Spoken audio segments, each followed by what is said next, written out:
हमारे आदरणीय भुवनेश्वर राय जी सदन में उपस्थित हैं। मैं उनसे निवेदन करूंगा कि वो अपना मार्गदर्शन किसानों को प्रदान करें। अगर नेटवर्क में हो जी, सादर आमंत्रित हैं आदरणीय भुवनेश्वर राय जी। धन्यवाद आदरणीय मुनीलाल जी। इस योगाहार परिवार में जुड़े सभी महानुभावों का मैं हृदय से अभिनंदन करता हूं। और जैसा कि आपने निर्देश दिया है कि कुछ खेती किसानी के बारे में हम लोग चर्चा करें। अभी इसके पहले योग का कार्यक्रम हुआ, जो बहन ने योग कराया, बहुत अच्छा रहा। और सब लोग जो सुबह जग करके और इस समय तक योग कर रहे हैं, निश्चित मानिए कि वे लोग जो इस समय तक अभी सोए हैं, उनसे और उनमें कोई तुलना नहीं है। अपने स्वास्थ्य को देखते हुए फिर कुछ खेती बाड़ी के बारे में भी जानकारी लेना, समाज के बारे में कुछ करना, ये बहुत अच्छी बात है। और जब हम कोई काम करते हैं तो वो अपने क्षेत्रों में भी जिस जिस क्षेत्र में जो व्यक्ति है उसका लाभ उसको मिलता है। खेती किसानी में जो आने वाला समय है, गेहूं की बुआई की शुरुआत अब कहीं कहीं तो हो गया है, कहीं कहीं 2-4 दिन में शुरू हो जाएगा। 15 नवंबर से गेहूं की बुआई शुरू हो जाती है। जगह जगह सारे लोग अपने खाद बीज की व्यवस्था कर लिए हैं। दीपावली के समय पर मैं भी घर गया था, तो वहां भी मैं देखा कि सारे किसान अपनी अपनी व्यवस्था, डीएपी की थोड़ी सी किल्लत थी, सरकारी गोदामों में आया हुआ था, लोग अपना अपना पैसे की व्यवस्था करके और सारा चीज, बीज भी सरकारें सब्सिडी के हिसाब से दे रही थी। वहां भी काफी भीड़ लगा हुआ था। कहने का मतलब ये कि जहां भी जाइए पूरा भीड़ दिखाई दे रहा था और किसान अपनी अपनी व्यवस्था कर रहे हैं। जो सबसे बड़ी विडंबना और परेशानी किसानों की है, वो है धान की कटाई चल रही है और कुछ वैरायटियां अगेती होती हैं जिनकी कटाई हो चुकी है और उनकी खेत की तैयारी भी करीब करीब किसान कर चुके हैं। कुछ धान की वैरायटी जो लेट है वो अभी खड़ा हुआ है और फिर वो भी कटेगा, फिर उनका भी गेहूं की बुआई होगी। मैं एक चीज देखा कि किसान इस बात से परेशान है कि हम खेत को कैसे तैयार करें। पहले हमारे वहां बीच में हम लोगों ने प्रयास किया था और काफी प्रयास किया था कि खेत की जो पराली है वो लोग न जलावें, लेकिन फिर कुछ किसानों ने वो ट्रैक्टर से उसको काट करके और फिर उसको जलाना शुरू किया। खैर, मैं उस समय था, तत्काल प्रभाव से ये कोशिश किया कि नहीं, जिस तरह से आप लोग पहले करते थे क्या उसमें कोई कमी आती थी? अगर बहुत होता था तो कंपाइन से ऊपर से काट दिया जाता था और जो लोग जलाते थे उनका ऊपर वाला जो एरिया था वो बहुत कम होता था और उसको केवल जला देते थे। नीचे वाला पूरा बचा रहता था। उससे ये बेनिफिट होता था कि थोड़ा बहुत जल भी जाता था और वो ऊपर ऊपर का केवल जलता था, उसका असर मिट्टी पर नहीं जा पाता था। और फिर उसको लोग जुताई करके उसमें मिला करके किसी तरह से अपना बुआई कर देते थे और फिर वो अच्छा हो जाता था। लेकिन इस बार उसको जड़ से कटवा करके फिर उसको सुखा करके और लोग जलाने लगे, जिसका नतीजा हुआ कि काफी प्रदूषण हो रहा था। सरकारें भी उस पर फाइन किया हुआ है, करीब 30,000 रुपया पर किसान उसकी फाइन है। पहले कम था, दूना हो गया है। सेंट्रल गवर्नमेंट से भी निर्देश है, कोर्ट से भी निर्देश है, सब कुछ है, लेकिन क्योंकि किसान की बात है, प्रशासन उसमें ज्यादा इंटरफियर नहीं कर रहा है ताकि किसान नाराज हो जाएं। और सबसे बड़ी बात है कि प्रशासन भी किसानों की व्यवस्था को नहीं देख पा रहा है और उसके जितने भी अधिकारी, कर्मचारी, वैज्ञानिक हैं, उनकी प्रॉब्लम को समझाने में नाकाम हैं कि इस पराली का हम करें तो क्या करें। दिक्कतें हैं, जैसे सीड ड्रिल से बुआई करने के लिए खेत बिल्कुल साफ होना चाहिए, लेकिन जब ये पराली उसमें रहता है, सड़ता नहीं है, और चूंकि समय बहुत कम रहता है, जैसा कि कई बार इसका चर्चा हो चुका है, इस समय 1 सप्ताह के आसपास मिलता है, तो 1 सप्ताह में सड़ना बड़ा मुश्किल है और वो पराली उसी में रहता है, तो फिर सीड ड्रिल नहीं चल पाता है, तो फिर वही ब्रॉडकास्ट करके लोग गेहूं की बुआई करते हैं। तो ये सारी दिक्कतों के बावजूद किसान लगा हुआ है। पराली का जलना एक बहुत बड़ा फैक्टर है। पंजाब में सरकारें बहुत कुछ कर रही हैं और मैं बीच में पता किया था, हमारे कुछ स्टाफ के लोग जो पहले हमसे परिचित थे, वे लोग कुछ ऐसा काम कर रहे हैं जो संभवतः उसमें सरकार का कुछ अनुदान भी है, जो पराली को इकट्ठा करके एक जगह इकट्ठा करते हैं और फिर उनसे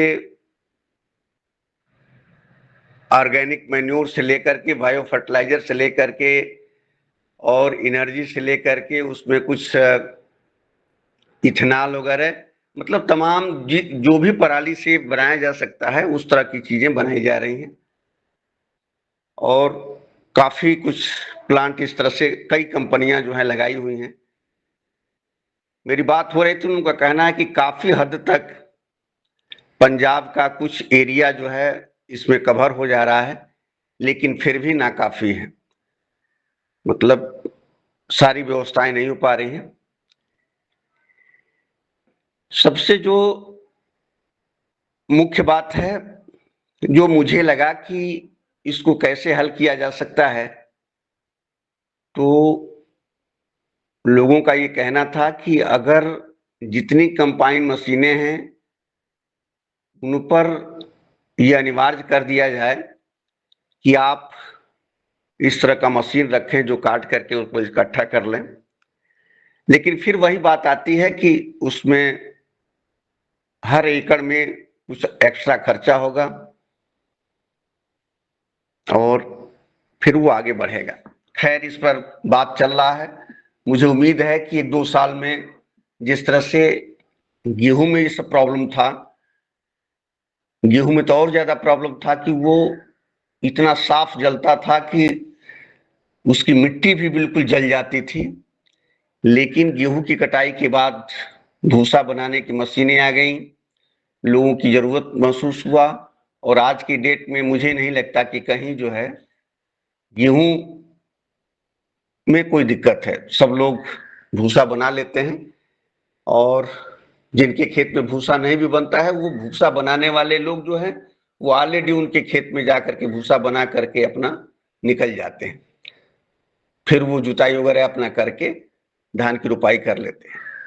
गेहूं में ये प्रॉब्लम है और वो चल रहा है। 2 साल में सरकार भी इस पर प्रयास है, किसान भी चाह रहा है। किसान को इस बार हम देखे कि जो लोग जला रहे थे उनके वहां हम लोग, क्योंकि मैं भी फील्ड में रहता था, क्योंकि अपनी भी फील्ड थी, तो जानबूझ करके थोड़ा सा घूमने की कोशिश करता था, उन लोगों से बातचीत करता था कि न जलाइए, और मैं अपना दिखाया कि देखिए यहीं पे हम लोग नहीं जलाते हैं और एक जो व्यवस्था बनी हुई है कि नहीं जलाना है तो नहीं जलाना है, और जैसे तैसे उसको उसी में चाहे कई बार जुताई करना पड़े, कई बार रोटावेटर चलाना पड़े, उसी में बुआई हो जाता है। और मुझे लगता है कि किसी से खराब नहीं होता, बल्कि कम खाद दे करके अच्छा पैदावार होता है। तो लोगों का ये कहना कि चलिए खेत थोड़ा सा इससे साफ हो जाता है, खेत की जुताई अच्छी हो जाती है और बुआई भी अच्छी हो जाती है। लेकिन सही बात यह है कि अभी बहुत कम लोगों को ये पता है कि जो हमारी मिट्टी जलती है उसमें हमारे जीवाणु होते हैं, वो भी जल जाते हैं, वो भी मर जाते हैं, जिससे मिट्टी जो है कम फर्टाइल हो पाती है, रह पाती है, उसके जीवाणु खत्म हो जाते हैं और फिर वो धीरे धीरे पैदावार भी प्रभावित होता है, जिसका मुख्य कारण यही है। तो इस तरह से जहां जहां भी कटाई हो रहा है उसको खेत की तैयारी आप करें। खेत की तैयारी में एक चीज का ध्यान रखें कि इस समय रोटावेटर चला हुआ है और ज्यादातर खेतों में मैं देख रहा हूं कि तुरंत रोटावेटर चलता है। रोटावेटर चलाने के पहले आप एक गहरी जुताई जरूर करें, और गहरी जुताई का बहुत बड़ा महत्व है। और हर 3-4 साल में एक बार आप कोशिश करें कि सबसॉइलर से, जिसकी गहराई काफी होती है और वो जहां पे ट्रैक्टर में एक बार 9 से 11 फार हल चलते हैं, उसी में सबसॉइलर में 1, 2 या 3 इस तरह के ट्रैक्टर के पावर के हिसाब से बना होता है, उतना ही एरिया के हिसाब से रहता है, और वो काफी डीप ले जा करके उसकी जुताई करते हैं। हम लोग जब पहले एक कार्यक्रम में थे तो उसको करवाते थे, और उसका बेनिफिट ये होता था कि जो आप बहुत पहले से जुताई एक ही लेयर पर करते जा रहे हैं, और बराबर चूंकि हल बैल अब है नहीं तो ट्रैक्टर से ही जुताई होता है। और आप सोच सकते हैं कि जब 4-5 जुताइयां होती हैं ट्रैक्टर से, तो 4-5 बार ट्रैक्टर के चारों चक्के आते जाते रहते हैं, तो धीरे धीरे करके, और एक ही लेवल पर जुताई होता है तो नीचे हार्ड पैन बन जाता है, कठोर हो जाता है, और फिर चाहे वो वायु का संचार हो, चाहे जल का ग्रहण करने की क्षमता हो, ये धीरे धीरे जो है कम हो जाता है। और जैसा कि आप जानते हैं कि केचुआ जो वो भी एक वो काम करता है नीचे ऊपर लाने का, तो वो भी नहीं है। तो इस तरह से वो प्रक्रियाएं नहीं हो पा रही हैं, तो समय समय पर सबसॉइलर से उसको गहरी जुताई एक बार करें। अगर जहां सबसॉइलर नहीं मिल पाता है तो वहां कल्टीवेटर से ही कोशिश करें कि एक बार गहरी जुताई हो जाए, फिर उसके बाद रोटावेटर चला करके, और जो भी उसमें आपके पराली का अंश पड़ा हुआ है वो काफी हद तक उसमें मिल जाएगा, फिर उसमें आप गेहूं की बुआई कर सकते हैं। तो ये कुछ शुरुआत की बातें हैं। जहां तक जैविक के बारे में मैं बताना चाहूंगा कि जो लोग जैविक खेती कर रहे हैं, चाहे वो 1 एकड़ में कर रहे हैं, 2 एकड़ में कर रहे हैं, चाहे अपने पूरे खेतों में कर रहे हैं, उसको करते रहें।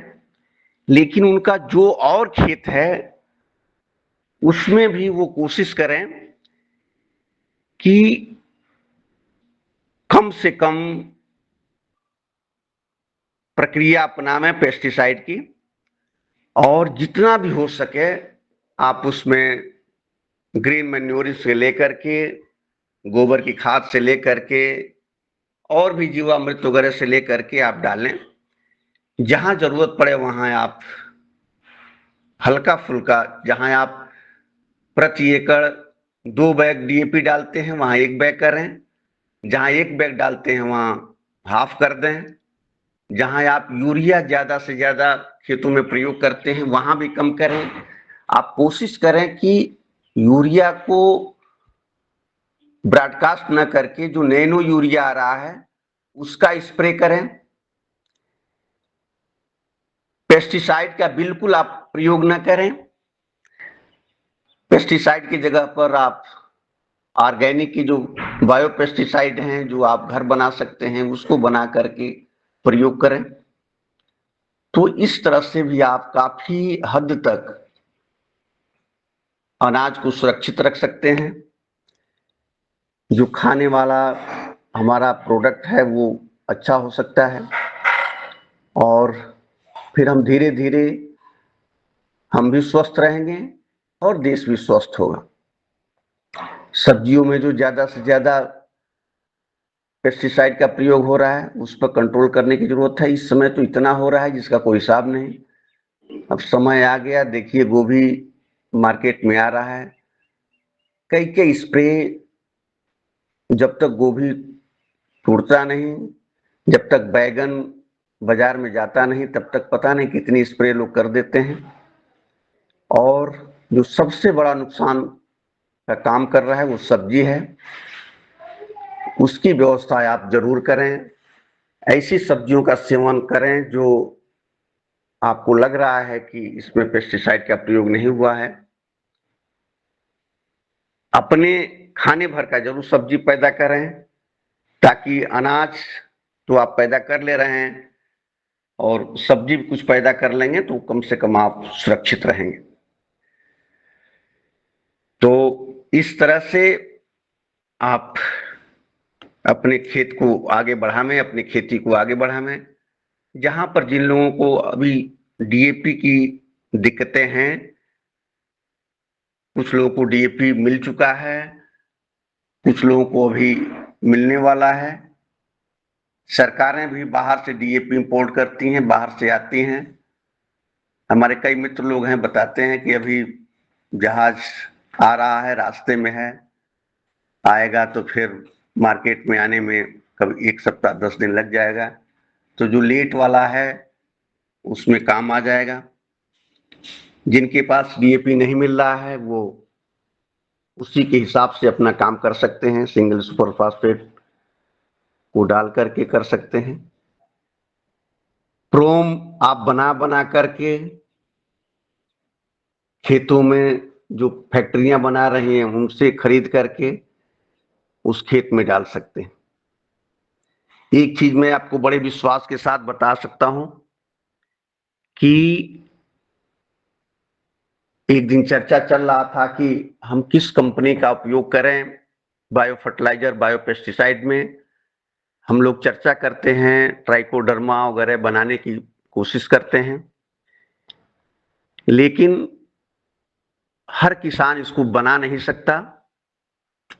और ये संभव भी नहीं है कि जो लोग काफी व्यस्त हैं, जो नौकरी पेशे में हैं, जो अन्य काम कर रहे हैं, वो उसको बना पावे। जो लोग बना ले रहे हैं उनको बहुत अच्छी अच्छी बात है, बहुत अच्छा है, बहुत कायदे से उसको बनाइएगा। क्योंकि मैं वहां भी रहा हूं जहां पतंजलि में इसकी फैक्ट्री थी और वहीं बगल में ही ऑफिस था, तो हम लोग वहीं बैठते थे और मैं लैब में भी जाता था। और बिल्कुल जहां ये सारे कार्यक्रम होते हैं, जहां संतोष जी बताते हैं कि बहुत सावधानी रखनी पड़ती है, वहां किसी का जाना वर्जित था उस कमरे में। और वहां पर मैंने देखा है कि कितना जरूरी होता है इस चीज को, कितनी सफाई, कितना कोई जूता पहन करके नहीं जा सकता, एकदम बिल्कुल पैक कमरे। और वहां जो जाता है वो कितना सावधानी के साथ पूरा अपना मास्क लगा करके अपने पूरे व्यवस्थित हिसाब किताब से उस कमरे में लोग जाते हैं और उस कमरे में जो काम होता है वो करते हैं, फिर निकल आते हैं। जहां हम ये सब बायो फर्टिलाइजर्स के जीवाणुओं की प्रक्रिया को करते हैं। तो ये जहां तक संभव नहीं है, जिन किसानों को संभव नहीं है, वो पतंजलि का जो भी प्रोडक्ट आपको मार्केट में दिखाई दे रहा है उसको आप बड़े ही मतलब 100% गारंटी के साथ आप उसको खरीद सकते हैं। उसमें कुछ जहां तक मल्टीप्लिकेशन करना हो कर सकते हैं और अपने खेतों में आप डाल सकते हैं। पतंजलि इस समय काफी हर तरह का प्रोडक्ट, प्रोम से लेकर के बायो पोटाश से लेकर के और जितने भी बायो फर्टिलाइजर हैं, बायो पेस्टिसाइड हैं, सब तैयार कर रहा है। और विश्वास मानिए कि आज के डेट में पतंजलि के जितने भी फार्म हैं वो केवल bio fertiliser, bio pesticides, organic manure ये डाल करके और पूरा जिस तरह से पहले पैदावार होता था, जिस तरह से हम लोग करते हैं उस तरह से वहां हो रहा है। कहीं किसी प्रकार का कोई कीटनाशक केमिकल, कोई फर्टिलाइजर केमिकल का फर्टिलाइजर कहीं कोई नहीं डाला जाता। तो जब इतने बड़े एरिया में वो लोग कर सकते हैं तो हम भी कर सकते हैं। और अगर किसी किसान को लगता है कि हम जितना खर्च कर रहे हैं उतना खर्च करके भी अगर उससे कुछ ज्यादा ही खर्च करना पड़े बायो फर्टिलाइजर, बायो पेस्टिसाइड को खरीदने में, और खेती अगर उतना पैदावार दे दें तो निश्चित मानिए कि आप उसी काम को कर सकते हैं। तो एक चीज तो हो गया कि कहीं कोई दिक्कत नहीं। जहां तक एक्सपायर डेट का सवाल है, मैं देखा हूं वहां पे जब ऑर्डर आ जाते हैं, जी कोई कुछ बोलना चाह रहा था। जब वहां ऑर्डर आ जाते हैं जिन दुकानदारों का, जिन डीलरों का कि हाँ हमको इतना चाहिए, तो फिर वो वहां से फटाफट पैकिंग होता है, बनता है और उसको जो है भेजा जाता है। कहने का मतलब ये कि ऐसा नहीं कि वहां पे बना बना करके और रखा है और जब जिसको जरूरत है चूंकि तब भेजा जाता है। वहां पे कोशिश किया जाता है कि कम से कम दिन के मैन्युफैक्चरिंग के बाद ही किसानों के पास पहुंच जाए। तो यह भी एक प्रक्रिया है। उस दिन एक चर्चा चल रही थी आईपीएल के बारे में। आईपीएल भी बड़ी अच्छी कंपनी है। तो ये 2-3 कंपनियां हैं जो बड़ी अच्छी, और आज के डेट में क्योंकि आईपीएल के जो आनंद जी थे वही फिर अपने उसमें भी कुछ समय तक वाइस प्रेसिडेंट हुए थे। तो पतंजलि का पहले का अपना काम प्लस आईपीएल का भी जो अनुभव था वो भी पतंजलि को मिला हुआ है। इसलिए पतंजलि का काम सर्वोपरि है। आईपीएल से तमाम लोग पतंजलि में आते हैं जो उस कंपनी में काम करते हैं। पतंजलि के भी कुछ लोग आईपीएल में जाते हैं, क्योंकि दोनों कंपनियां एक स्तर की कंपनी है और सब लोग कायदे से काम करते हैं। तो आप निसंकोच, अगर आप नहीं बना पाते हैं और आप जैविक खेती, प्राकृतिक खेती करना चाहते हैं, तो आज के डेट में आप ट्राइकोडर्मा, सूडोमोनास, बिवेरिया वैसियाना और इन बायोपेस्टिसाइड, साथ में फर्टिलाइजर में आप प्रोम, बायो पोटाश, ये सारी चीजें उपलब्ध हैं। इसको थोड़ा सा ज्यादा आप डाल करके, अब जैसे मान लीजिए कि आप गेहूं के खेत में 1 बोरा आप डीएपी डाल रहे हैं, उसमें 46% फास्फोरस होता है। आप प्रोम डाल लें, आप 2 बोरा प्रोम डाल लें तो 22% तो मिल जाएगा। 46 के बजाय आधा तो मिल जाएगा। आधा में आप और गोबर की खाद वगैरह वगैरह इस तरह से डाल करके उसको और बढ़ा दें। कुछ नीम की खली डाल दें, सरसों की खली डाल दें, कुछ इस तरह की चीजें डाल करके उसमें आप पैदा कर सकते हैं। तो बड़े आराम से आज के डेट में आप कर सकते हैं और आज के डेट में कर भी लोग रहे हैं। जो भी बड़ी बड़ी कंपनियां हैं, मैं तो ये देख रहा हूं कि किसान से ज्यादा कंपनियां जैविक खेती कर रही हैं और वो अपने प्रोडक्ट को इंटरनेशनल मार्केट में बेच रही हैं। अपने प्रोडक्ट को जांच कराती हैं, सारा रिपोर्ट के हिसाब से वो इंटरनेशनल मार्केट में उसको बेच रही हैं और अच्छा पैसा भी कमा रही हैं। तो ऐसा नहीं कि वो लोग भी इतना गाय रखे हैं और इतना सारा कुछ कर रहे हैं और पूरा 10 पढ़नी बना रहे हैं और ये सब सारी चीजें बना के कर रहे हैं, वो भी बायो फर्टिलाइजर, बायो पेस्टिसाइड्स का यूज करके ही कर रहे हैं। तो अगर वो लोग कर रहे हैं तो हम लोग भी कर सकते हैं। जहां तक खर्चे की बात है, निश्चित रूप से जब हम हर चीज मार्केट से खरीदेंगे तो वो हमारा जो कॉस्ट है वो बढ़ेगा। लेकिन जब हम केमिकल में अपने कास्ट को बढ़ा सकते हैं, रासायनिक खेती में अपने कास्ट को बढ़ा सकते हैं, तो इसमें भी हमको बढ़ाने में कोई संकोच नहीं करना चाहिए।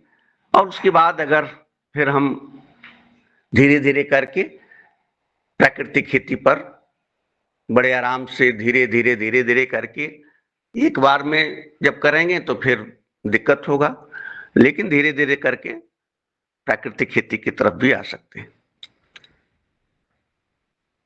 गेहूं की बुआई में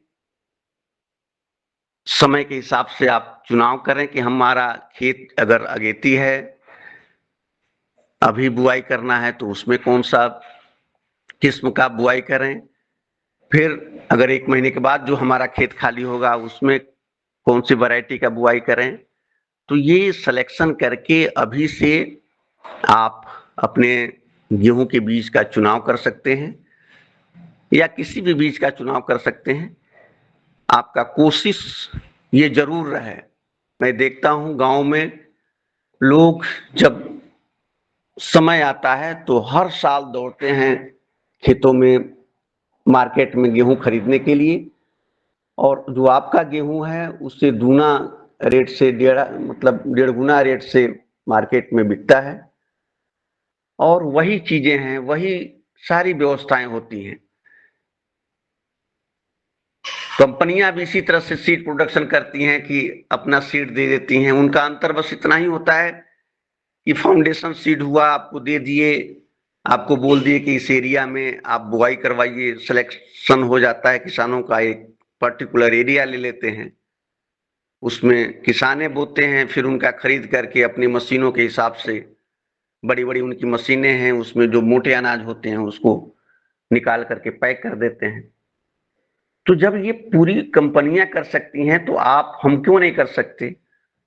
वही फाउंडेशन सीड लेकर के अपने खेतों में, खेत में बोलें, उसकी कटाई करके अलग से उसको निकाल लें, और नहीं हमारे पास मशीन है उसको लेबर लगा करके उसकी जो मोटे मोटे अनाज हैं उसको बाहर कर लें, वो हमारा अच्छा हो जाएगा, फिर 2-3 साल तक काम करें। तो जिसके पास ज्यादा खेती है वो हर साल 1 एकड़ में फाउंडेशन जरूर लगावे और फिर उसी फाउंडेशन सीड से 2-3 साल तक सर्टिफाइड करके उसको बोए, पैदावार आपको अच्छा मिलेगा। कोशिश आपका हर वक्त होना चाहिए कि कहाँ पे हम अपने जो खेती में लागत है उसको कम करें। अगर आपकी लागत कम हो रही है, अनावश्यक रूप से आप ज्यादा से ज्यादा फर्टिलाइजर, पेस्टिसाइड का यूज ना करें, जहां जरूरत हो वहीं करें और कास्ट को कम करके अपने आप पैदावार को भी बढ़ावें और अपने व्यवस्था को भी, लाभ को भी बढ़ावें, ताकि जो लाभ होगा उसी से आपके आगे की और भी व्यवस्थाएं हो। तो ये थोड़ा सा एक इंट्रोडक्शन रहा आदरणीय मुनीलाल जी। मैं चाहूंगा कि अब ये फोरम खुला रहे और आपस में बातचीत होता रहे। धन्यवाद।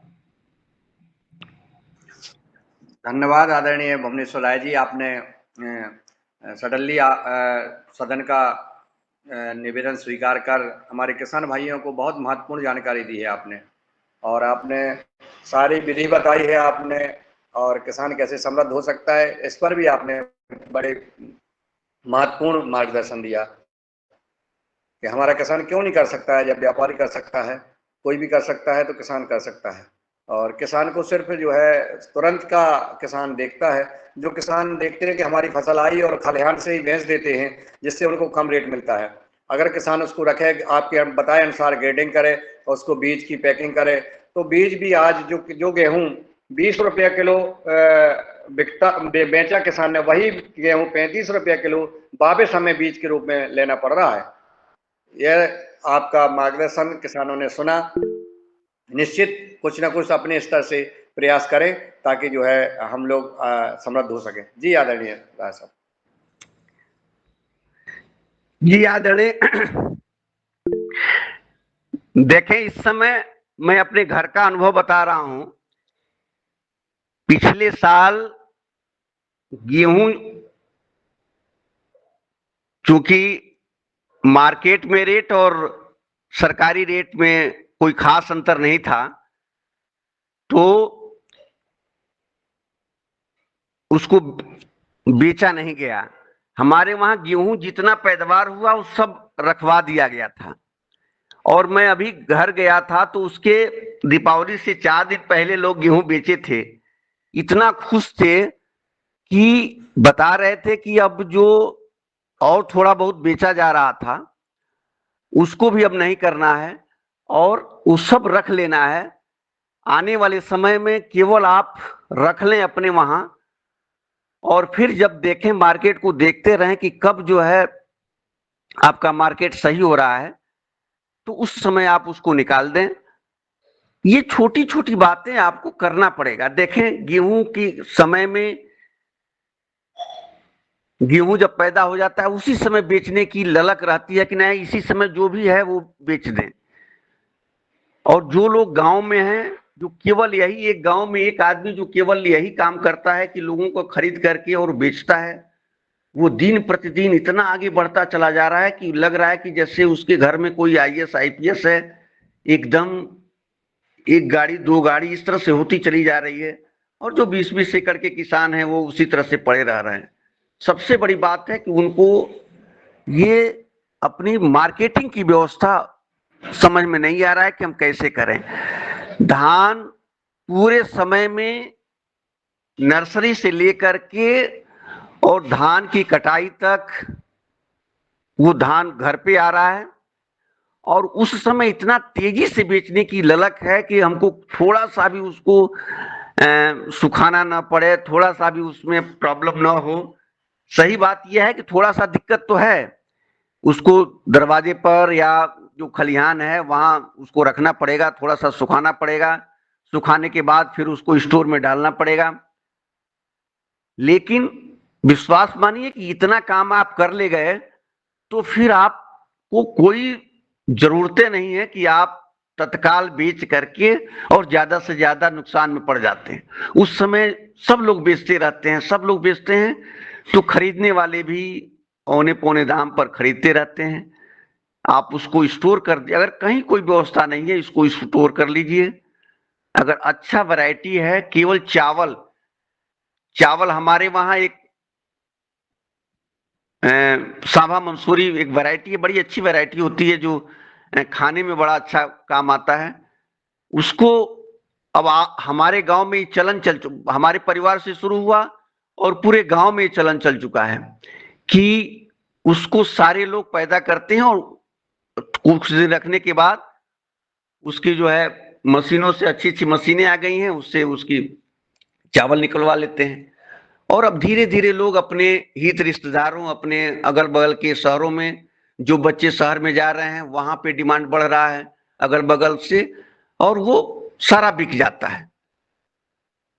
निश्चित रूप से अब थोड़ा सा और उसमें काम करने की जरूरत है, जो एफपीओ के माध्यम से एक मॉडल बना करके और ये पीजीएस के माध्यम से एक बना करके और उसको पैकिंग करा करके बेचने का, ये सब काम अगर हो जाता है तो ये और अच्छी बात है। तो हमारे कहने का मतलब कि आप पैदावार भी करिए और मार्केटिंग में निश्चित रूप से कहीं शर्माने की कोई जरूरत नहीं। आप थोड़ा सा अपना अनुभव लगाइए, जितना कम से कम भी अगर थोड़ा सा अनुभव लगा लेंगे तो आपका पैदावार का जो मूल्य है वो अच्छा मिल जाएगा। धन्यवाद। धन्यवाद आदरणीय राय साहब, महत्वपूर्ण सुझाव आप रखिए और आप अच्छे रेट में किसान जो है अपना उत्पादन बेचे। इस सुझाव के साथ में अनिल राय जी को सादर आमंत्रित करता हूँ, उनका एंड है। वो अपना सवाल कर सकते हैं।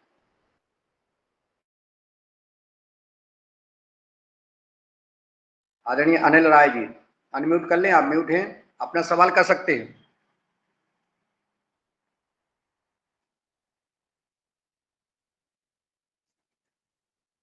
मेरी आवाज सदन में पहुंच रही है क्या? हाँ आ रही है। जी जी जी हेलो जी।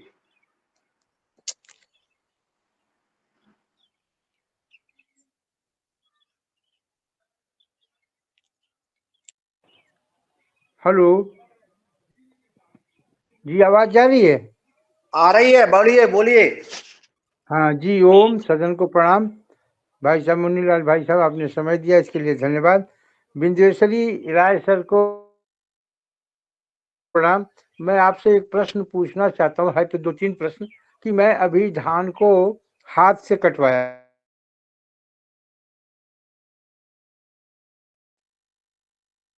उसको पहले 1-2 बार पीट के जो धान बचता है उसको हम इकट्ठा करके बीज बनाएंगे, और उसके बाद सभी हम सोच रहे हैं कि एक मशीन बुलवा के छोटा छोटा कटवा के पूरे खेत में बिखेर दें, तो ये कैसा रहे जी? ओम, एक दूसरा प्रश्न ये है कि ये जो आप बताया कि रख लेना चाहिए, तो ये संरक्षण को बड़ा अच्छा माने लगता है कि उसमें कुछ घाटा हो जाता है। पिछली साल धान हमने ड्रम में रख दिया और वो ड्रम पूरा सील करके अंदर का धान पूरा खराब हो गया। इस संबंध में कोई यदि सुझाव हो तो हमें दें सर। प्रणाम सर।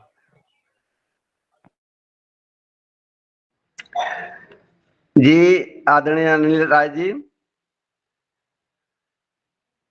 सबसे पहले तो आपको मैं सादर प्रणाम करूंगा कि आपका डेडिकेशन जैविक प्राकृतिक खेती की तरफ इतना अच्छा है और आप इतने जागरूक हैं जिसका कोई हिसाब नहीं। एक दिन वर्मा जी से मेरी बात हो रही थी तो उन्होंने कहा कि देखिए अनिल राय जी कहाँ से आकर के गाजीपुर से और हमारे वहां आए और केवल मिट्टी की जांच कराने के लिए, और वो बता रहे थे कि आए संजोग से मैं था और कुछ दिक्कतों के बाद भी मैं उनका 2-3 घंटे के अंदर सॉइल का टेस्ट करा करके उनका रिपोर्ट मैंने दिया और वो लेके गए। तो ये होता है कि एक व्यक्ति की कितना जागरूक है वो अपने व्यवस्था को देखने में, जानकारी प्राप्त करने में, कि अगर उसके जिले में नहीं है, गाजीपुर कहाँ है, रायबरेली कहाँ है, तो वो कई जिला क्रॉस करके भी जा करके अपना उस काम को कर रहे हैं जहां भी उनको लग रहा है। ये बहुत अच्छी बात है। जहां तक आपके सवाल हैं, थोड़ा सा बीच में कुछ बातें कट रही थी, लेकिन मुझे जो लगा आपका क्वेश्चन ये है कि आपने धान हाथ से कटवाया हुआ है और उस पराली को आप उसी में मिलवाना चाहते हैं, कुछ ऐसी बात है क्या?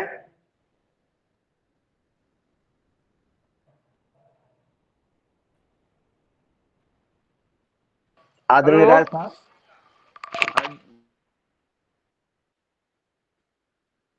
बोलिए अनिल जी। और मिलवा दें। आपका हेलो आवाज आपका आवाज कट रहा है, इसलिए आपका हेलो, हाँ जी जी। कह रहे हैं सर कि वही हम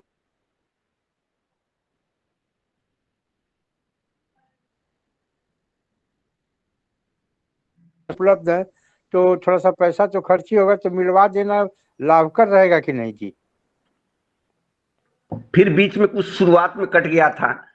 आप ये कह रहे हैं कि उस पराली को उसी में मिलवाने के लिए कह रहे हैं? जी, अच्छा अच्छा,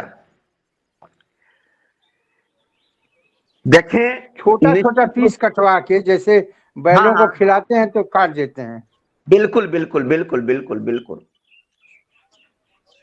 देखें आप हाथ से कटवाए हैं, हमारे वहां एक मशीन आई हुई थी, मैं अभी देखा था, लेकिन वो बड़े किसान हैं, वो राज परिवार, पहले राज परिवार था और इस समय उनके पास अच्छी खेती है।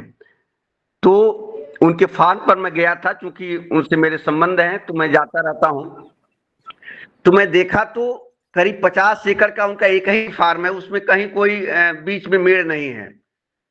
उसी में कंपाइन चल रहा था, धान की वैरायटी, मतलब धान लगा हुआ था, कंपाइन चल रहा था, कटिंग हो रहा था, और साथ में 2 ट्रैक्टर और चल रहे थे। तो वो इस बार जो है वो मशीन मंगाए थे, वो ऐसी मशीन थी कि जो पूरे जितना भी पराली था उसमें सबको एकदम भूसा बना दे रहा था, और भूसा बना करके पूरे खेतों में छीड़ दे रहा था। और उसके बाद वो फिर उसको जुताई करवा करके और फिर उसमें मिलवा देते हैं। वो काफी 3-4 जुताई करवा करके मिलवा देते हैं, और फिर वो इसी तरह से करते हैं। वो पूरे क्षेत्र में सबसे अच्छा उनका कार्यक्रम है।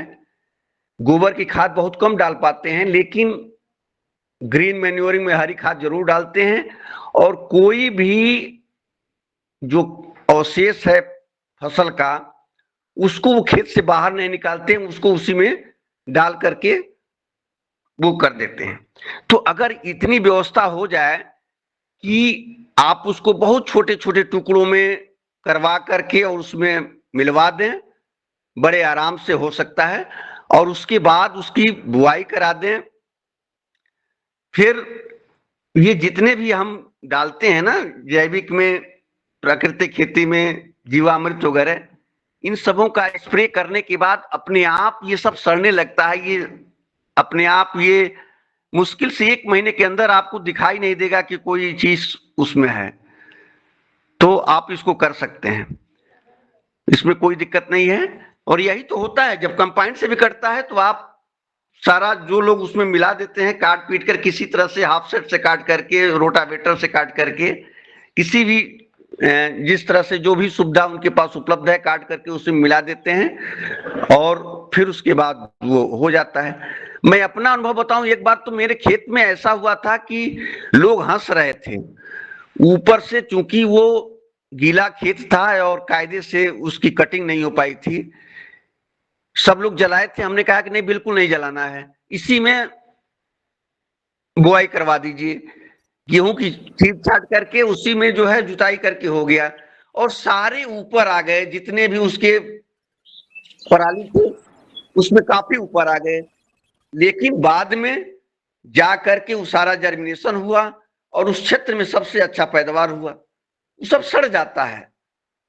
वो थोड़ा सा लगता है शुरुआत में कि हम गलती कर रहे हैं और खेत हमारा सुंदर नहीं दिखाई दे रहा है, लेकिन सुंदरता की तरफ नहीं जाना है, उसके केमिस्ट्री को समझना है कि अगर उसमें खेत में अवशेष, जो फसल अवशेष है, अगर हम मिला देते हैं तो जो मिट्टी के अंदर जीवाणु है उसका वो भोजन बनेगा, और वो जब खाएंगे तो और जीवाणुओं की संख्या बढ़ेगी, और वो जीवाणु जो है हमारे खाद के रूप में काम करेंगे। तो इस चीज को आप कर सकते हैं। दूसरी बात यह है कि जैसा कि आपने बताया कि ड्रम में हम धान रखें, देखें धान जो है ड्रम में नहीं रखे जाते। हमारे वहां भी धान की खेती बड़ी लार्ज स्केल में होता है। तो या तो एक बड़े बड़े बखार होते हैं 40-50 कुंटल के, जो बनाए जाते हैं बांस के, उससे बना करके, और फिर उसको लिपाई कर दी जाती है, ऊपर से जो है छप्पर डाल दिए जाते हैं, या उसको वैसे ही रख करके बोरे वगैरह में 1 आध महीना रखने के बाद उसको चावल बना करके फिर ड्रम में डाल दिया जाता है। तो वो सबसे सेफ रहता है। इसलिए कि धान को आप कितना ड्रम में रखेंगे धान को, और फिर वो उसमें कुछ कीड़े भी लग जाते हैं जो बीच में धान खराब कर देते हैं। तो ये चीज है जी आदरणीय।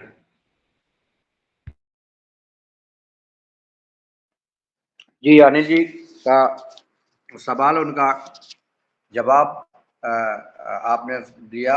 और पराली की चर्चा होने लगी है, जो विषय आया है पराली पर, तो मैं अपना अनुभव बताना चाहता हूं कि जो मैंने अपने खेत में पराली न जला करके और उसमें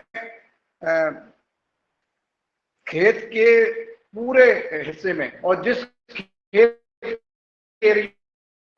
पराली हुई थी उसमें हमारे उत्पादन, उसका जो पौधे का जो विकास हुआ इतना जबरदस्त हुआ कि ना तो उसमें हमारा खरपतवार पैदा हुआ, और पौधे का जो ग्रोथ बढ़ा वो अलग दिखता है हमारे खेत में। और मैंने एक दिन लाइव भी चलाया था कि पराली अगर खेत मिट्टी में ही मिला करके अगर उस पर हम अपनी फसल उगाते हैं तो बहुत अच्छा उत्पादन होता है और मिट्टी को पोषक तत्व मिलते हैं।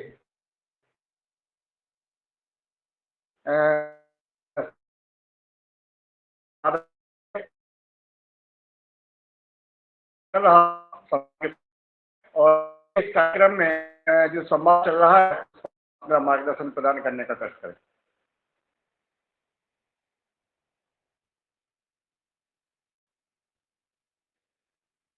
मेरी आवाज शायद नहीं पहुंच रही है, तो मैं आदरणीय शैलेश यादव जी, तब तक आदरणीय शैलेश यादव जी आए अपनी बात रखें। ओम सदन को नमन। और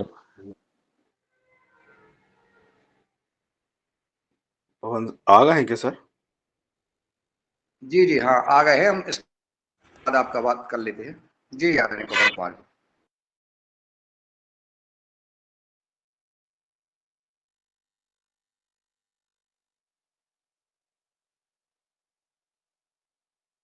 आप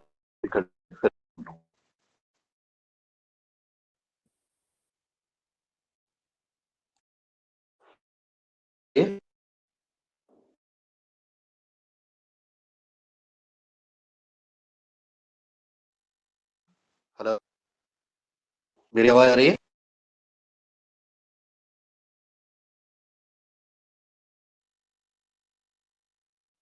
जी आवाज आ रही है।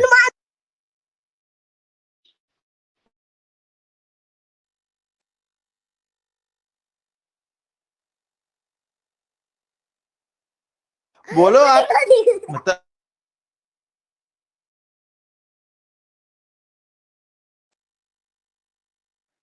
जी सभी म्यूट हैं। म्यूट है जी, आप ये कट रही है। नेटवर्क डिस्टर्ब कर रहा। करके अपनी जी बात कह दीजिए। जी जी सर। समस्या मैं ये कहता हूँ क्योंकि मेरी आवाज आ रही है, को आ रही है, कुछ को नहीं आ रही है, पता नहीं, आ रही है सर, आ रही है। नहीं लग रहा है, कोई बात नहीं। तो हाँ, तो मैं बस ये कहना चाह रहा हूँ कि बहुत भाव का आदान प्रदान भूपेंद्र राय जी ने किया है। और इन्होंने जब ये, मैं भी 2 दिन पहले 3 दिन पहले जो बता रहा था कि नेपाल की जो प्रशिक्षण हुआ था उसका एक बहुत अच्छा विस्तारीकरण वहाँ कि जो 37 लोग की ट्रेनिंग हुई उसमें से 20 लोग सफलतापूर्वक उन्होंने कार्य को आगे बढ़ाया, और उन 20 लोगों ने लगभग 500 लोगों को और आगे जब प्रशिक्षित किया तो केवल प्रशिक्षण देना ही नहीं बल्कि उसका प्रभाव क्या रहा प्रशिक्षण का, जब ये पूछा गया तो ये भी बात स्पष्ट निकल के आई कि उसमें से बहुत सारे लोग अपने अपने घरों के लिए, अपने अपने परिवार के लिए जीवामृत, घन जीवामृत और इस तरह की जो सरल तकनीकें हैं, आसानी से होने वाली तकनीकें हैं, उसको उन्होंने अडॉप्ट कर लिया है और कुछ ने इसमें और आगे भी प्रगति कर ली है। मेरा अब निवेदन ये रहेगा भुवनेश्वर राय जी से, क्योंकि उन्होंने ही इस ट्रेनिंग को संपादन किया था, उन्होंने, रवि आदित्य और अपूर्वा ने। तो भुवनेश्वर राय जी अब मेयर साहब से, पांडे जी से बातचीत करके उनकी एक और समस्या का समाधान होना है, जो कि अभी तक नहीं हुआ है, कि पानी वहां पर की समस्या है। तो पानी के समाधान के लिए, उसके फसलों के चयन के लिए और उसके जो तकनीक है जिसमें कि हम पानी को बचा सकते हैं, उस विषय पर उनके जो कम से कम 20 ट्रेनर जिन्होंने आगे काम किया, और उसके अलावा भी जो और किसान हैं उनके साथ एक अलग से वेबिनार आप कर लीजिए। उसमें चाहें तो किसी पानी से संबंधित विशेषज्ञ हमारे बीच में भी हैं, तो उनको भी बुला लीजिए, हमारे किसान को भी बुला सकते हैं और वो इस तरह से वेबिनार के माध्यम से उनकी समस्या का समाधान हो जाएगा। समाधान की तरफ बढ़ जाएंगे, नहीं होगा क्योंकि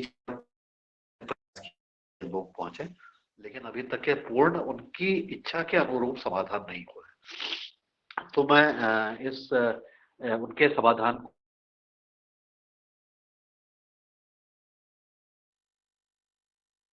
नगर पालिका उसके बारे में भुवनेश्वर राय बताएंगे, क्योंकि उनके नगर पालिका के बगल में ही जानकी धाम है, जहाँ सीता मैया का जन्म हुआ था। तो बहुत ही आध्यात्मिक जगह भी है, बहुत सुंदर जगह भी है। अभी पिछली बार जब भी लोग गए थे तो वहां पर हमने तो फोटो ही देखी, लेकिन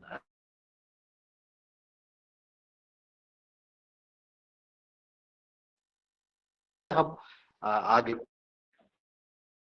होती होगी तब जब शायद काफी बीतने के पश्चात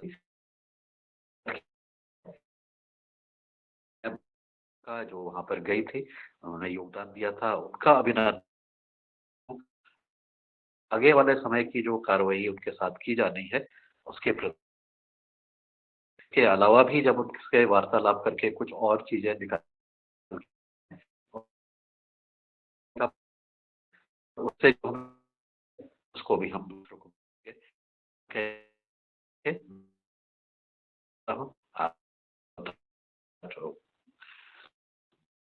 जो कल जो लाख का वेबिनार हुआ था, जिसका मुझे लिंक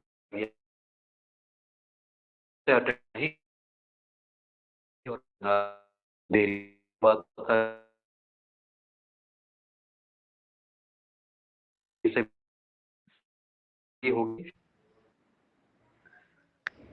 सर आपकी आवाज थोड़ा कट रहा है बीच बीच में। ठीक है, कोई बात नहीं। मैं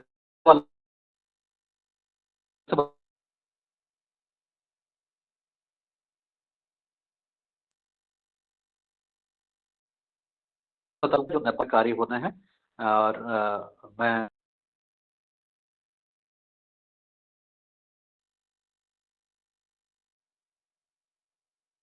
जी, आदरणीय सर की आवाज बीच में थोड़ी सी कटी हुई है।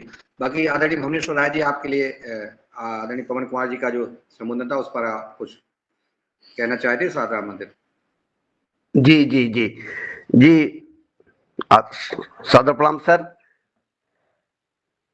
बीच बीच में आपकी आवाज कुछ कट जा रहा था, लेकिन निश्चित रूप से वहां पे हम लोग 5 दिन का जो प्रशिक्षण दिए थे, क्योंकि नेपाल का मेरा तो पहला विजिट भी था नेपाल की धरती पर, और वहां के किसान, क्योंकि आवासीय ट्रेनिंग था, और जितना भी मैंने आज तक ट्रेनिंग दिया है सबसे सुपीरियर वो ट्रेनिंग रहा। मैंने सुबह से लेकर के, और सुबह के करीब वही 5 बजे, चूंकि हम लोग जो 5:30 बजे से शुरू करते हैं, 6 बजे से योगाहार, आप लोग देखे होंगे कि उसमें भी शुरुआत हो जाता था वहां, और वहां अलग से योग का क्लास चलता था, जिसमें वहां के जो मेयर साहब थे वो खुद योग के बारे में बड़े अच्छे जानकार थे।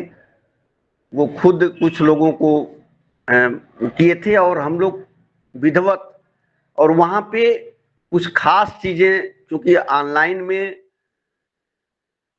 जब किया जाता है तो थोड़ा सा जो कमियां रह जाती हैं उसको आदमी सीख नहीं पाता है, लेकिन वहां पे व्यक्तिगत रूप से वो करते थे। और 4-5 लोग जिस तरह से हमारे परम पूज्य स्वामी जी जहाँ करते हैं, वहां पे कुछ लोग देखते रहते हैं कि कौन क्या गलती कर रहा है, उसको बीच बीच में बताते रहते हैं। उसी तरह से वहां भी होता था।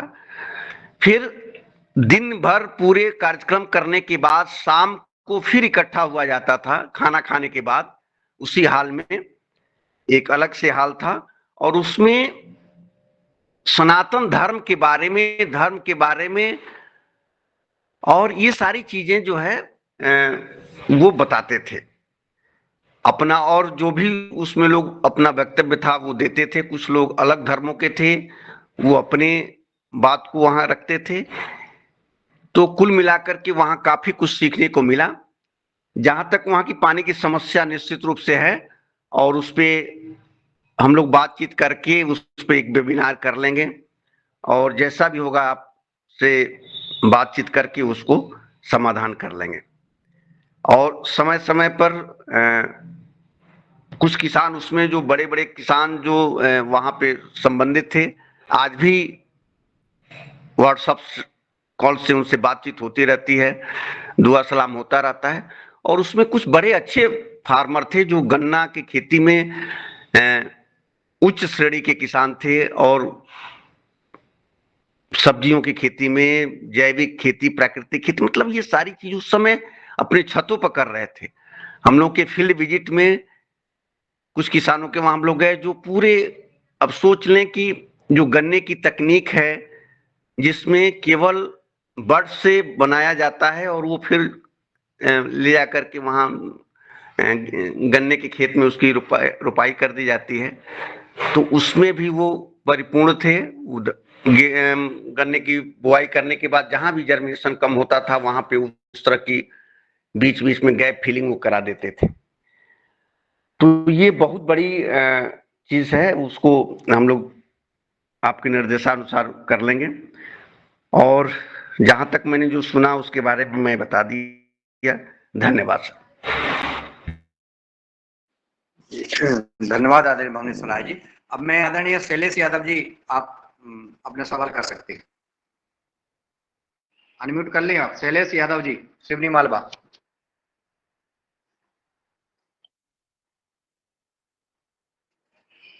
आदरणीय सिंगारिया जी।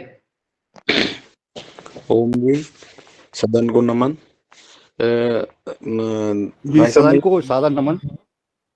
कि अपना नर्मदापुरम जो अभी जिले में अपने पराली के जो भूसा बनाने का जो मशीन का बता रहे थे कोई राजा साहब यहाँ, उनका संपर्क सूत्र मिल सकता है क्या? एक व्यक्ति बोले, चलिए शैलेश जी आप रुक जाए थोड़ा। अच्छा चलिए, हाँ शैलेश जी आप अपनी बात रखिए। जी। मैं अभी जो राय साहब ने जानकारी दी, बहुत ही सार्थक जानकारी दी जैविक खेती को लेकर। लेकिन मुझे कि ये नर्मदापुरम जिले में जो पतंजलि के अधिकृत विक्रेता हैं, जिनके पास प्रोम और ये सारे प्रोडक्ट जो है उपलब्ध हो जाए, वो भी नई डेट के, पिछली बार हमने प्रयास किया लेकिन वो उत्पाद जो है वो काफ़ी पुराने तिथियों के थे, वो उतना अच्छा रिजल्ट नहीं देते हैं। तो ऐसा कोई अधिकृत विक्रेता है नर्मदापुरम जिले के लिए जिसके पास ये सारे प्रोम और सारे बायो के, जो पतंजलि के बायो के जो प्रोडक्ट है वो मिल सके? जी जी सर, आज मैं जो मध्य प्रदेश के, वैसे आदरणीय मुनीलाल जी भी उनसे संबंधित हैं और उनसे बातचीत होती रहती है मिश्रा जी से। आज मैं मिश्रा जी से बातचीत करके फिर आपको बताऊंगा कि क्या दिक्कतें हैं और क्यों ऐसा है, और अगर कोई अगल बगल में आपके है जो इसको दे सकता है तो फिर मैं बात करके बता दूंगा सर आपको। जी, ओम सर, धन्यवाद। जो वहाँ के मार्केटिंग धन्यवाद। उनसे मैं बात करके, और फिर आज मैं कोशिश करूंगा कि नर्मदापुरम खास तौर से वहाँ कोई इस तरह का व्यवस्था करें जो हर प्रोडक्ट कमे कमे वहाँ रखा जाए, लेकिन अच्छी तरह से रखा जाए और उसका उपयोग आप लोग करें। जो आप लोग नहीं बना पा रहे हैं तो उसको रखें और वो करें। आज मैं इसके बारे में बात करूंगा और फिर जैसा होगा आपको बताऊंगा कि कौन सा ऐसा डीलर है जो इसको रख रहा है। हो सकता है कि कोई रख रहा हो, आपको संज्ञान में न हो, तो ये मैं आज देखूंगा। जी ओम जी, हमारे यहाँ काफी किसान हैं, हमारी काफी अच्छी टीम है। शरद भैया, दादाजी हमारे, उनके मार्गदर्शन में अच्छा काम चल रहा है मुन्नीलाल जी के, और बहुत अच्छी टीम है यहाँ काम कर रही है। संतोष जी की कई लैब भी यहाँ बनी हुई, लेकिन वो उत्पादन वहाँ पर एक सीमित है, और खासकर कीटनाशक के लिए विशेष परेशानी होती है, मूंग की फसल में विशेष करके। तो उसके लिए हम हालांकि लाइट ट्रैप और नीली पीली पट्टी और अपने जो खुद बनाते हैं हम 10 परनियर को, वो तो छिड़कते ही हैं, लेकिन कई बार उसके बाद भी कंट्रोल नहीं हो पाता, इसलिए वो कीटनाशक की मूंग में विशेष आवश्यकता बायो। धन्यवाद। बहुत सुंदर। आदरणीय भुवनेश्वर राय जी आज संवाद करेंगे ही। और मैं बताना शैलेश जी, अगर कोई व्यक्ति तैयार हो यह प्रोजेक्ट रखने के लिए, तो उनको सादर आमंत्रित करता हूँ। आप कभी भी हमें, और मैं उनको जो इस कार्य को देख रहे हैं उनका नंबर मैं भी आपको दे देता हूँ, तो आप संवाद करके और किसानों की सुविधाओं के अनुसार ये सारे प्रोडक्ट पतंजलि की रखिए। जैसा आदरणीय भुवनेश्वर राय जी ने कहा है कि एक प्रमाणित कंपनी है पतंजलि, और जो उसका जो प्रोडक्ट बनते हैं वो बड़े गुणवत्तापूर्ण होते हैं, इसलिए जो है हम सब को ये चीजें रखना चाहिए। जी आदरणीय सिंगारिया जी, आप सादर आमंत्रित।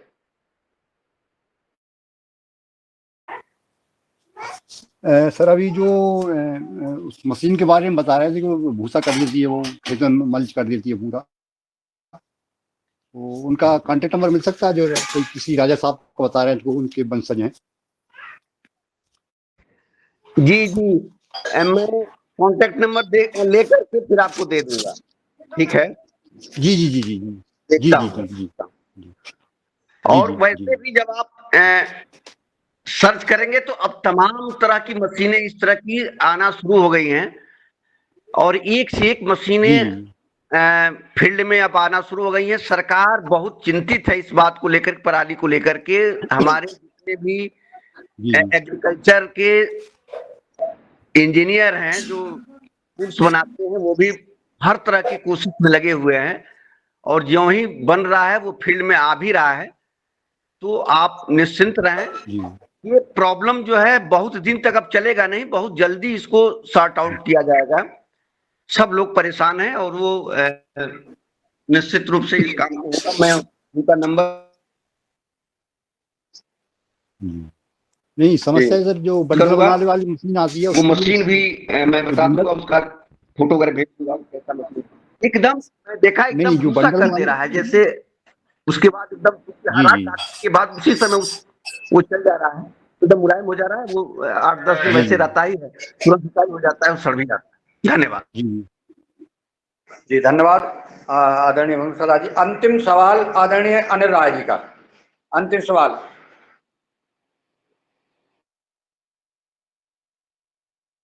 निरंजन आदरणीय सिंह अनिल सर से राय जी, बात हुई थी, लेकिन पता नहीं कहाँ।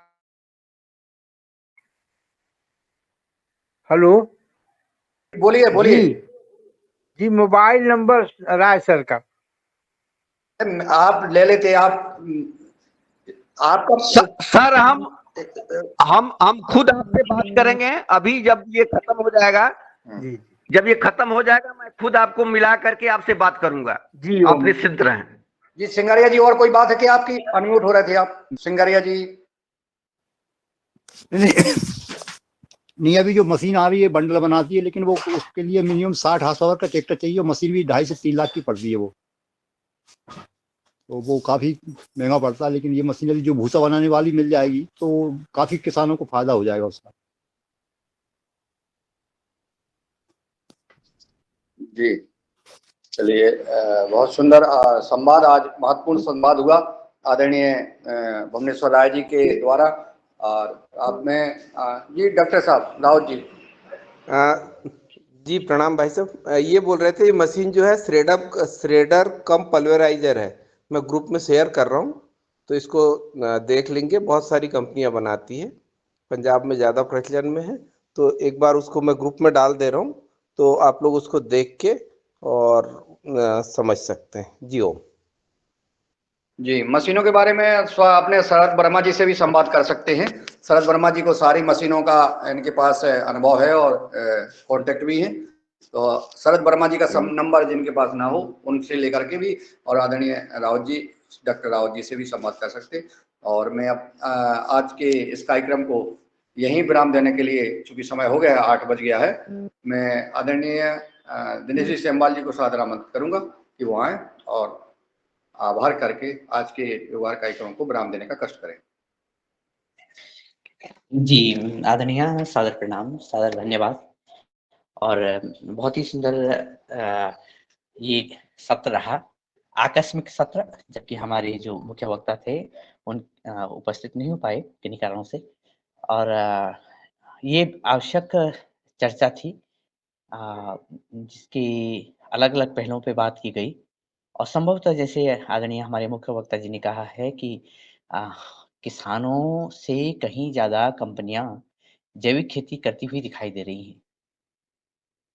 लेकिन एक बात इस सत्य के साथ ये भी है कि हम जब आहार की बात करते हैं, तो ये बात भी सामने आ रही है कि आने वाले समय में ये विषय भी खुलेगा कि जो लंबे ट्रांसपोर्ट के थ्रू जो मिलने वाला जैविक भोजन है, वो कितना लाभकारी होगा।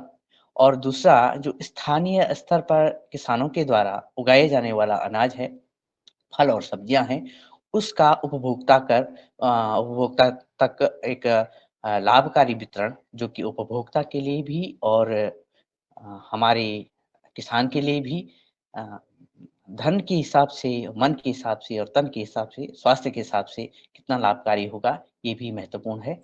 और ये जदोजहद, ये कदम-ताल सरकार की तरफ से भी और सभी किसानों की तरह उपभोक्ताओं की तरफ से भी हो रही है और होने वाली है कि अगर किसान जैविक खेती की तरफ आगे बढ़ेगा, वो अच्छे और समुचित तरफ से जैविक खेती करेगा, प्राकृतिक खेती करेगा, तो ही ये सभी के स्वास्थ्य के लिए और इस धरती के लिए आवश्यक है। क्योंकि कंपनियाँ किस तरह से कार्य करती हैं और कंपनीकरण किस तरह से आगे बढ़ता है, ये तो जग ज़ाहिर है और ये अभी तक होता आया है। ये बात भी सिद्ध हुई है और ये बात भी बड़ी अच्छी रही है कि हम पड़ोसी देशों के साथ भी अपनी जैविक खेती की तकनीकों का प्रसार कर रहे हैं, उनके साथ खेती का कार्य कर रहे हैं।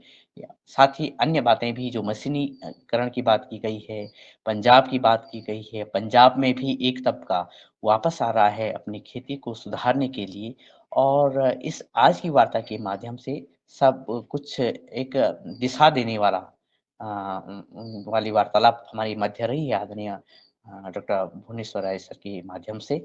और प्रथम सत्र में, योग सत्र में मैं हालाँकि जुड़ नहीं पाया, लेकिन मैं प्रथम सत्र के सभी भागीदारों को और योग शिक्षक को भी आप सभी के माध्यम से धन्यवाद देता हूँ और आप भी सभी आदरणीय सदस्यों के माध्यम से, योगाहारियों के माध्यम से आदरणीय भुवनेश्वर राय सर को कि आप नित्य निरंतर हमें यूँ ही मार्गदर्शन करते रहिएगा। बहुत-बहुत धन्यवाद। सादर प्रणाम। ओम।